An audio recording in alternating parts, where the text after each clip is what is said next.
네, 안녕하세요 슈카 친구들 여러분. 이번에 선정한 주제는 다시 주목받는 원자력에 관련한 내용입니다.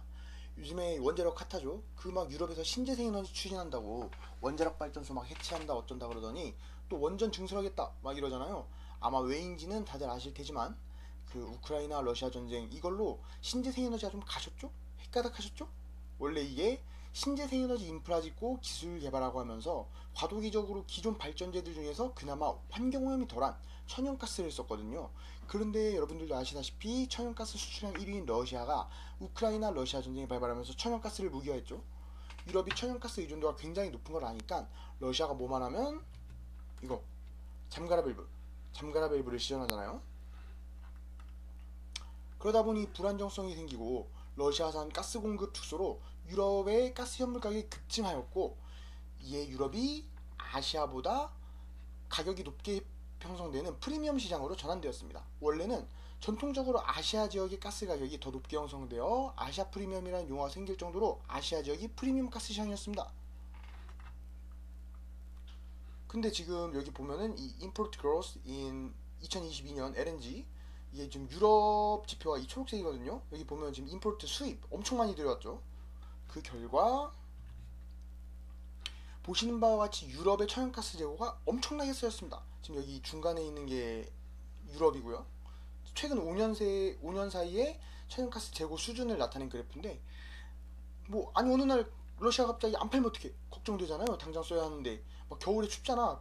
난방 떼고 뭐 발전기 돌리고 해야 되는데, 친환경 에너지 개발하면서 기존에 사용하던 원자력 발전소, 화력 발전소들을 다 없애버렸는데 친환경 에너지 개발하느라고 중간에 넘어가는 과도기적인 에너지로 그나마 공해가 적은 천연가스를 사용했어요. 그러나 전력의 수요는 꾸준히 늘고 있죠? AI 이거 아니 우리 AI 누님, 이 외에도 양자 컴퓨터나 산업 전반에 인류가 쓰는 모든 전기의 총량이 이전에 비해 늘어났죠? 그 필요한 전용량을 충족시키면서 친환경도 하자니, 근데 원자력이 친환경입니까? 놀랍게도 공해적인 측면에서 보면 그렇다고 합니다. 해결료의 탄소 배출량은 29 에너지 기가와트시로 신재생 에너지인 태양광의 0.4배에 가까운 수준의 배출량이며 타 신재생 에너지와 유사한 배출량으로 집계됩니다. 뭐 매연, 잔여물, 탄소 배출 이런 게 기존에 사용하던 화석 연료들보다 확실히 적거든요. 그래서 세계 각국에서 원자력 발전소에 다시 관심을 가지게 된 거고요. 그런데 여러분 그거 아십니까? 원자력 발전소는 한 종류만인 게 아닙니다. 원자력 발전소 한 종류인 거 아닌가요? 아닙니다. 이게 원자력 발전소가 각 나라마다 쓰는 방식이랑 만들어지는 재료가 달라요.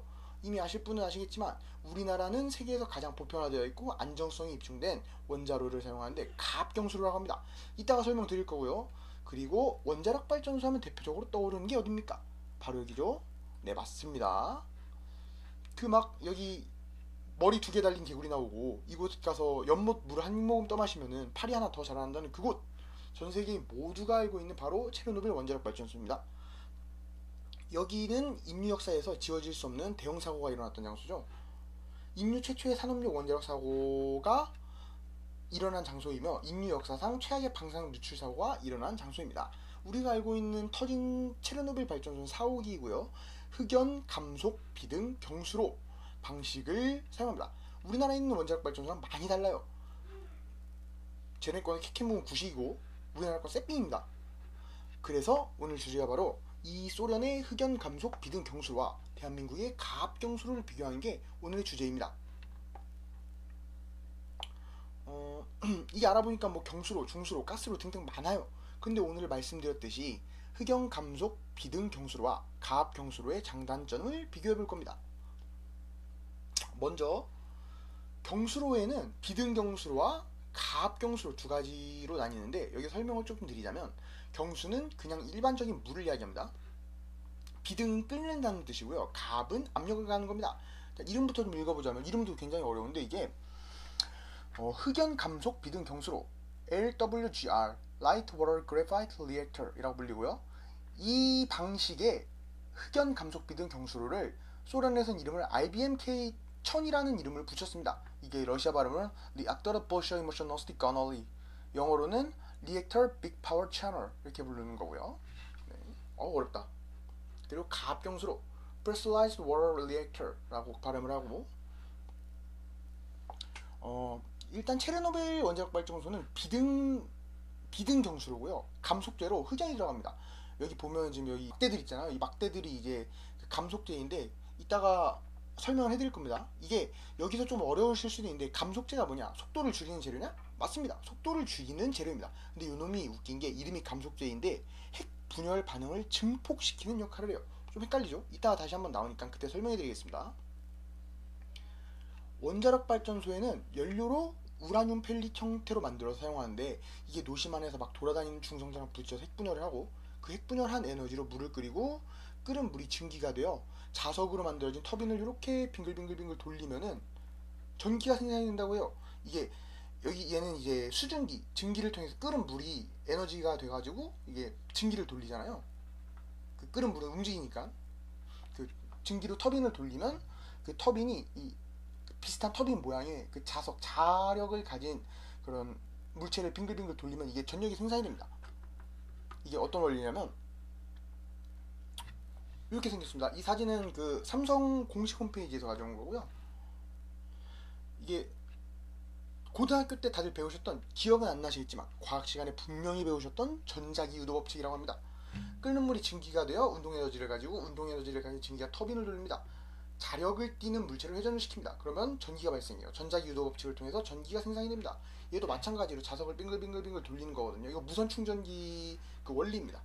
네, 아마 이과생 형님들은 들으시면 아실 것 같은데 아무튼 그 중성자라는 애가 노심 안에서 일부는 없어지고 일부는 탱탱 튕겨다니면서 우라늄이랑 막 부딪히는데 얘가 속도가 너무 빠르면 하다가 원래 반응을 해야 되는 우라늄 235랑 반응을 못하고 우라늄 238이랑 반응을 해서 그냥 플루토늄이 되어버린다고요. 근데 그럼 안 되죠. 핵무기 만들 게 아니니까 얘네 나라는 핵무기도 만들죠. 그 소련은. 근데 그거 만들면 플루토늄 만들면 미국이 막 이렇게 무서운 표정하고 나서 이놈식 하잖아요.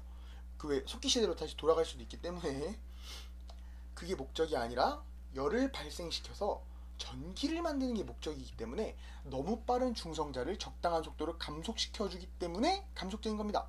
적당하게 감속을 시켜줘야 핵분열 반응이 더 촉진된다고 합니다. 자, 그러면 근데 소련에서 사용하던 원자력 폭발을 흑연 감속제가 문제라고요? 흑연 감속제에는 크게 두 가지 문제가 있었다고 해요. 첫 번째는 얘가 열에 잘 버티잖아요. 어지간하게 뜨거워도 뭐 증발하거나 형태가 없어지거나 뭐 변하지가 않죠.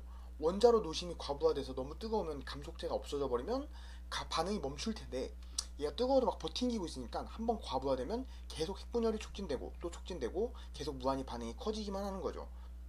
얘가 어디도 안 녹고 사라지지도 않고 형태도 안 변하고 계속 버팅기고 있으니까 그래서 사고 당시에 원래 정상 출력이 700에서 1000MWC인데 폭발 직전에 33,000MWC까지 올라갔다고 해요.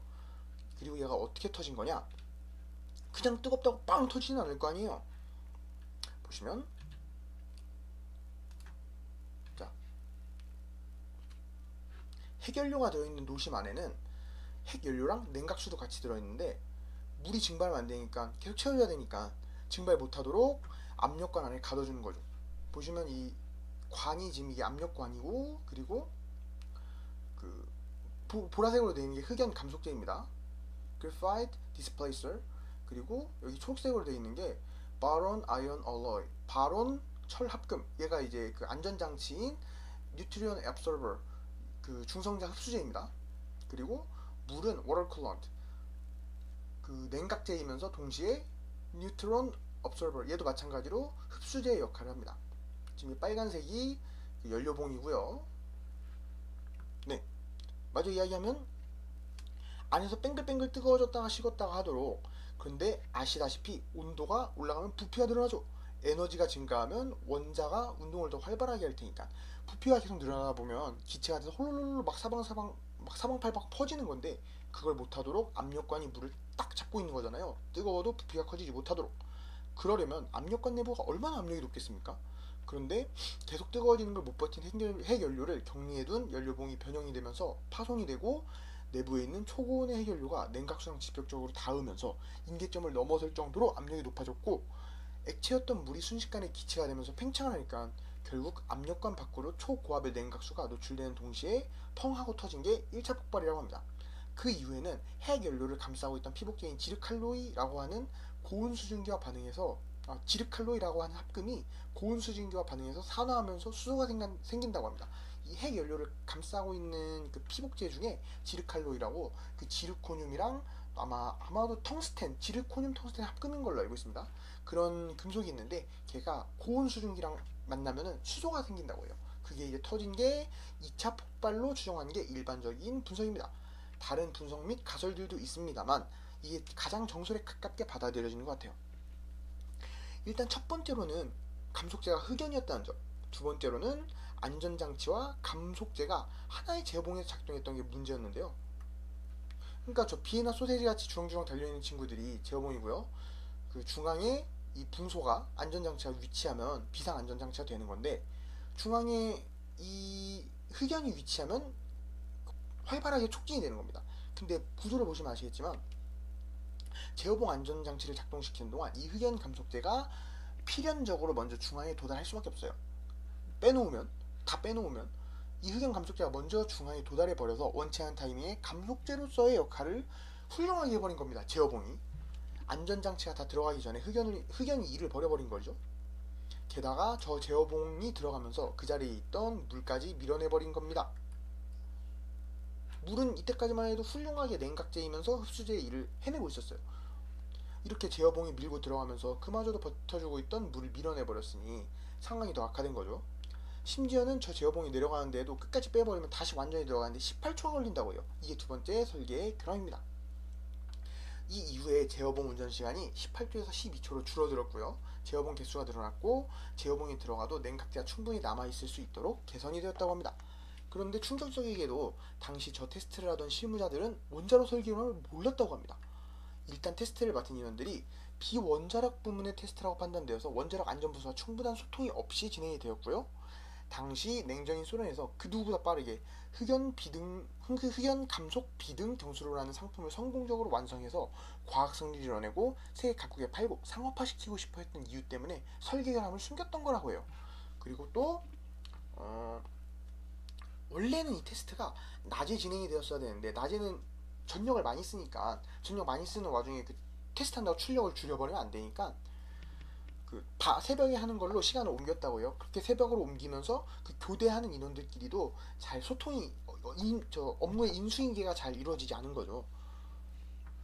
아무튼 너무나도 그런 목적성이 뚜렷했던 나머지 미처 실패했던 보조동력 테스트, 그러니까 주동력 계통에 문제가 생겼을 때 보조동력이 얼마나 빠르게 주동력의 일을 대체해서 냉각수를 공급하는지에 대한 테스트를 성공시키지 못한 채로 이미 상업적 사용을 하고 있었다고 합니다. 상업 운전 중에서도 연이어서 계속 테스트를 했지만 연달아 실패했고, 당시 회차의 테스트를 진행했던 발전소 부소장인 이분 아나톨리 스테파노비치 디아틀로프라는 분이 이번만큼은 너무나도 성공시키고 싶었던 나머지 강행을 해버린 거죠. 근데 이분이 HBO에서 방영한 체르노빌 드라마에서 되게 굉장한 악역으로 나오는데, 실제로 책임이 가장 큰 분이 맞지만 실제로는 절차상 과정을 보면 그게 또 나름의 이유가 있었다고 해요. 게다가 이게 정부에서 안 알려줬잖아. 뭐가 문제인지, 문제 결함이 있다는 거 안 알려줬잖아. 테스트 도중에 예상치를 넘어서 전력이 떨어지니까 수동 제어봉을 6개만 남기고 모두 철수시켜버린 거예요. 빠르게 전력을 다시 끌어올리기 위해서 억지로 출력을 올리려고 했던 거죠. 규정상으로는 이제 자동 제어봉 12개랑 수동 제어봉 15개는 남아있어야 한다고요. 이게 오전 1시 22분 30초 제어봉의 삽입 위치를 나타낸 그런 그림이고요.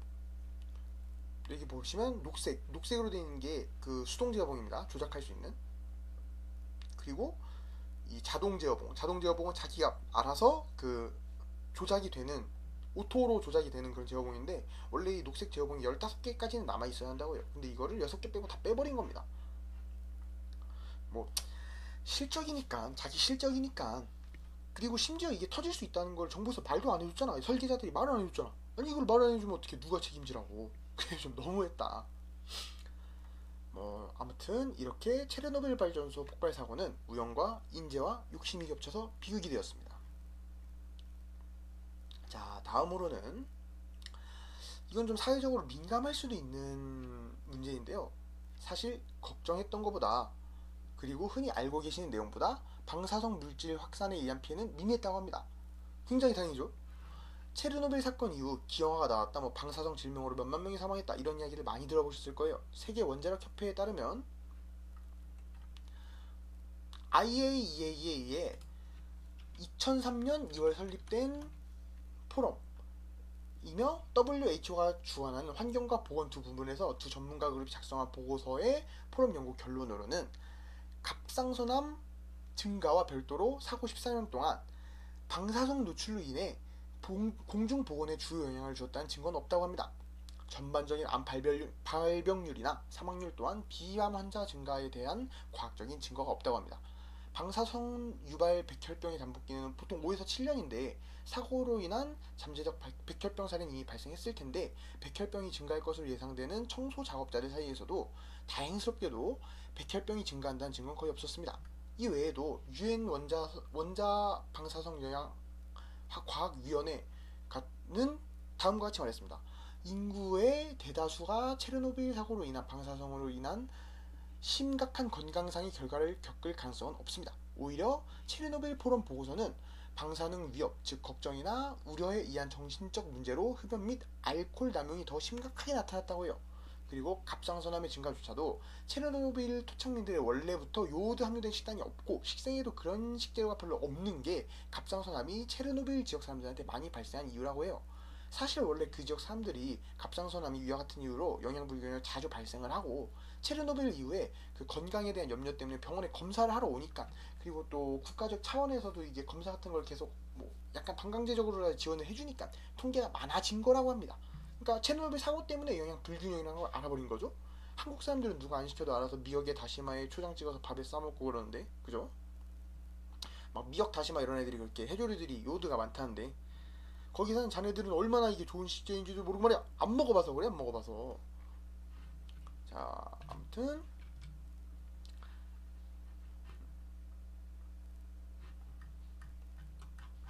다행히도 청소 작업자 중에서도 백혈병 증가에 대한 증거도 거의 없다. 그리고 방사선 유발 백혈병은 잠복기가 5년 정도이므로 사고로 인한 잠재적인 백혈병 사례는 이미 발생했을 거라고 합니다.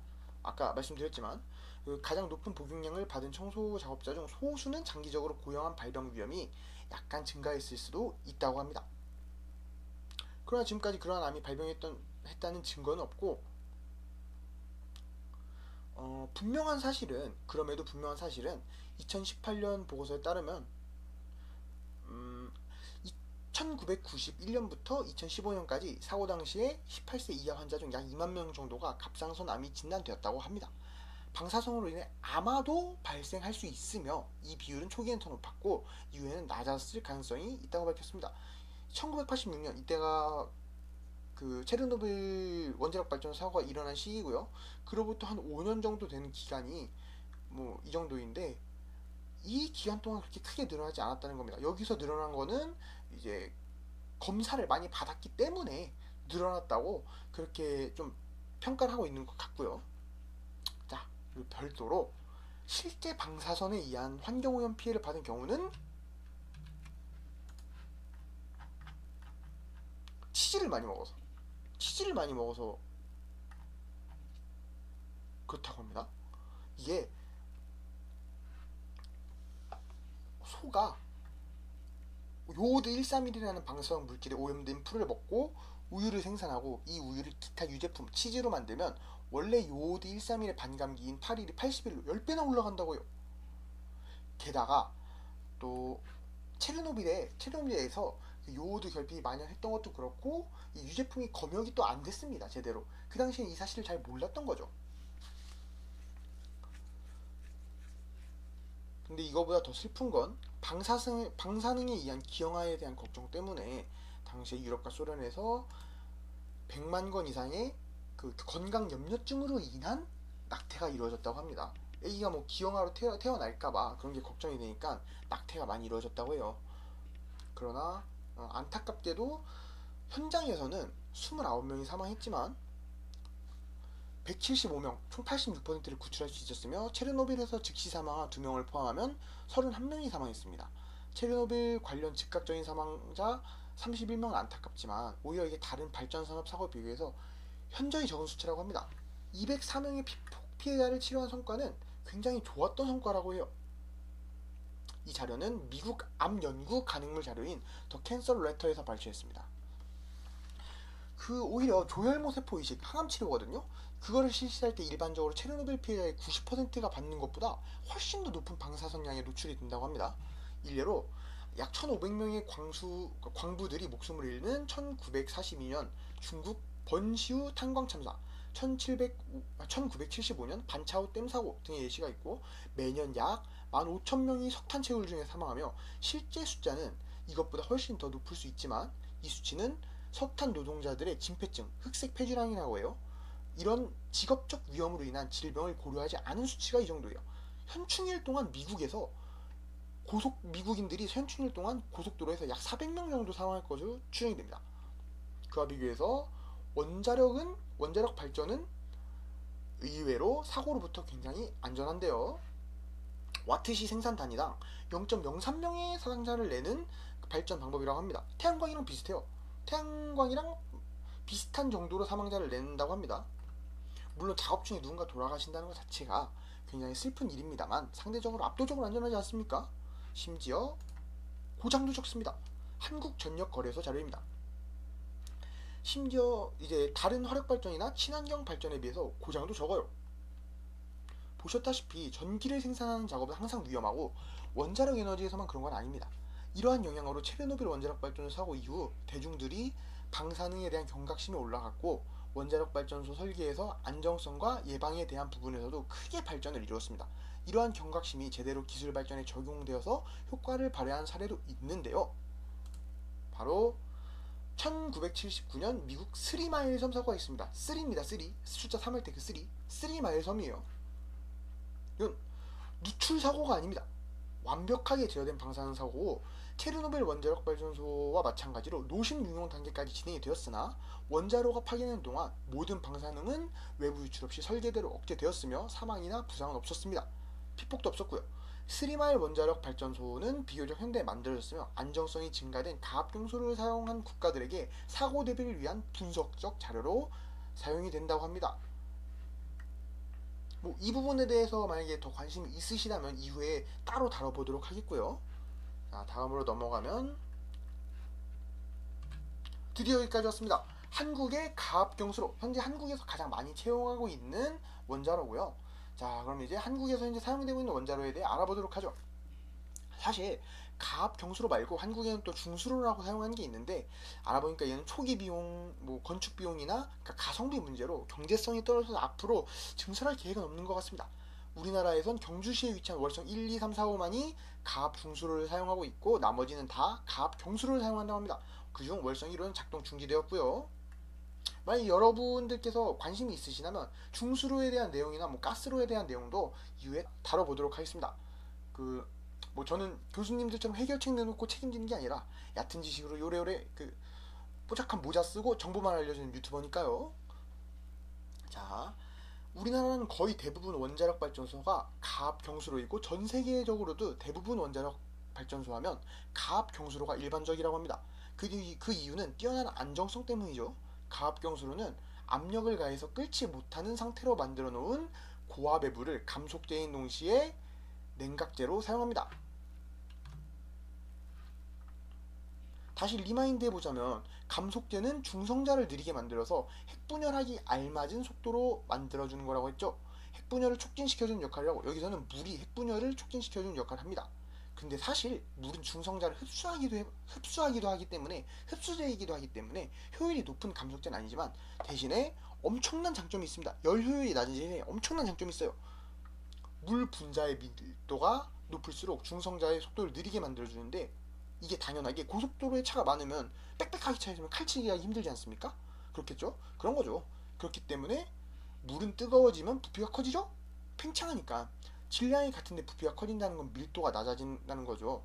그래서 원자로가 너무 뜨거워지면 물이 에너지를 받아 팽창을 하고, 밀도가 낮아지니까 감속제 역할을 제대로 해낼 수가 없게 됩니다. 즉 원자로가 과부하되면 자동적으로 감속제가 감속제 역할을 포기해버리는 거죠. 스스로 브레이크가 걸리는 거예요.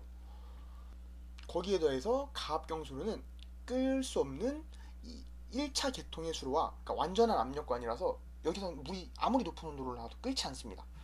그리고 2차 계통의 수로가 서로 완전히 분리된 상태고 1차 개통 수로의 냉각수가 섭씨 300도 이상으로 유지가 됩니다. 1차 개통의 수로의 냉각수가 1차 개통 수로 파이프를 감싼 형태의 2차 개통 수로의 냉각수를 뜨겁게 끓입니다. 1차 개통의 냉각수는 끓지 않습니다. 온도를 받아서 그 온도로 압력을 받아서 유지만 되는 거고 2차 개통 수로 냉각제가 증기가 되면서 자석 터빈을 뱅글뱅글 돌려서 생산을 합니다. 여기서 보면 이제 이 회수가 유입이 되는 게 있는데요. 얘는 이제 3차 개통이라고 밖에서 해수로 계속 그 뜨거워진 냉각수를 또 식혀주는 역할을 합니다. 실제로 이제 방사능이 2차 개통과 1차 개통 수로가 완벽하게 격리가 되어 있기 때문에 냉각수가 방사능 오염으로부터 상대적으로 안전합니다.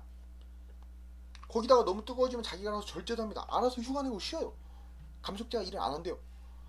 이게 보편적으로 우리나라에서 사용하는 가압경수로의 작동 원리이고요.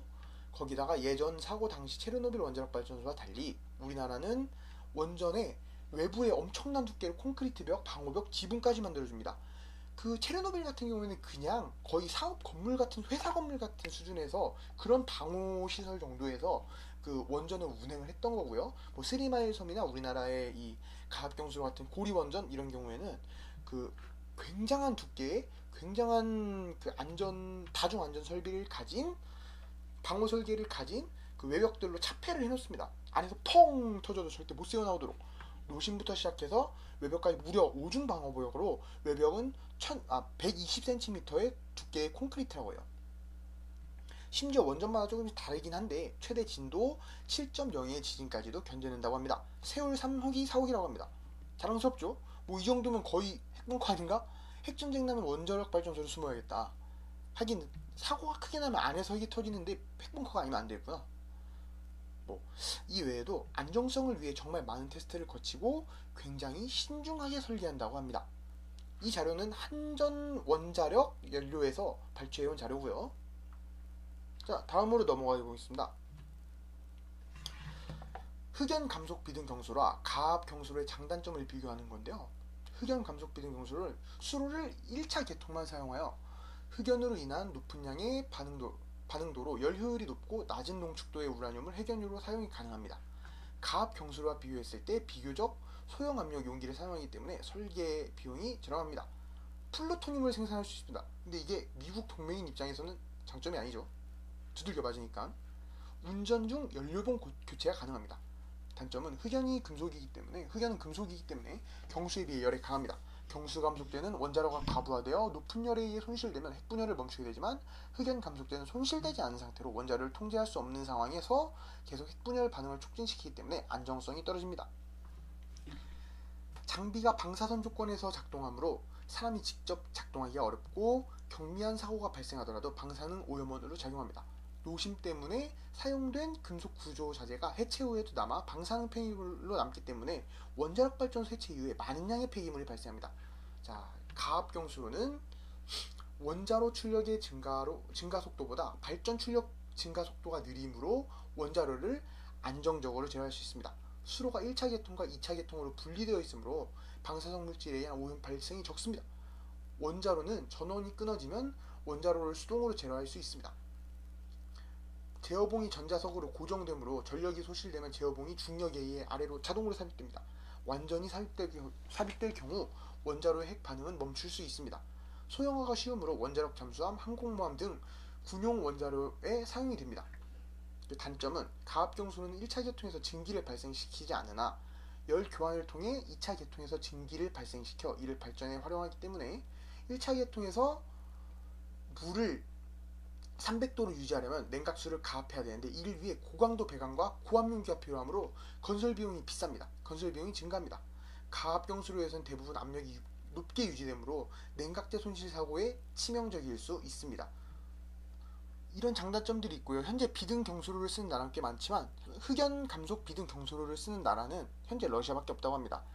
그거 이미 지어진 거에서 전기 뽀뽀인데 해체하면 전기 사용량 어떻게 감당할 거야. 다른 걸 짓기엔 비용도 부지도 부담될 테고 아마 새로 짓기엔 또 가성비가 안 맞겠죠. 물론 러시아도 체르노빌 사고 이후에 외벽도 튼튼하게 세우고 문제 있었던 부분들을 상당 부분 개선했습니다. 일반적으로 사람들이 원자력 발전에 관심을 가진 이유는 체르노빌로부터 얻은 교훈에 의해서일 겁니다. 이 사진 익숙하시죠? 우리가 원자력 하면 떠오르는 부정적인 대표적인 이미지일 겁니다. 이 사고는 소비에트 연방이 공식적으로 실책을 인정하고 사과한 매우 드문 일이었고 많은 사람들이 심각한 사고의 후유증에 대해 걱정했습니다. 이는 곧 방사능에 대한 경계심이 되었고 이러한 경계심은 같은 재앙이 반복되지 않도록 원자력 에너지를 취급하는 것에 있어 안정성과 기술을 크게 발전시키는 계기가 되었죠. 하지만 대중들의 시선에서는 충격적인 사고는 원자력이 부정적인 인식으로 오랫동안 자리 잡게 만들었고 이는 원자력이 대중들의 시선에서 친환경 에너지로 취급받지 않는 이유가 되었고요. 그러나 우크라이나 러시아 전쟁 발발 이후에 친환경 에너지 기술 발전과 인프라 구축이 늦어지거나 좌절되고 동시에 기후 위기를 해결하기 위해 인류가 가지고 있는 기술 중 가장 합리적인 대안으로서 경제성도 있으며 친환경적인 에너지로 주목받기 시작했습니다. 결론은 현대 인류에게 전기는 사회 전반적으로 필수적인 자원입니다. 전기를 생산하기 위해 경제적 비용이 들죠. 인류는 지속 가능한 미래를 위해 더 경제적이면서 친환경적인 재생에너지를 고안해야 하지만 그 과정에서 복잡하고 다양한 외교적, 사회적 문제가 영향을 끼칩니다. 현재 인류는 신재생에너지 시대로 가는 과도기에 놓여 있습니다. 우리는 보다 빠르게 과학적, 기술적 진보를 이뤄내야 하거나 그것을 위한 시간을 벌어야 할 때도 있습니다. 이러한 과도기에 현재 인류가 선택할 수 있는 최선의 선택을 해야 합니다. 따라서 대중과 사회의 시선도 원자력 에너지에 대해 더 관심을 가질 필요가 있으며 원자력에 대한 좋은 정보를 접하고 고민해야 할 시대가 되었습니다. 자, 이걸로 오늘 주제를 마치며 오늘 주제 끝까지 봐주신 여러분들께 감사드립니다. 네, 이상입니다.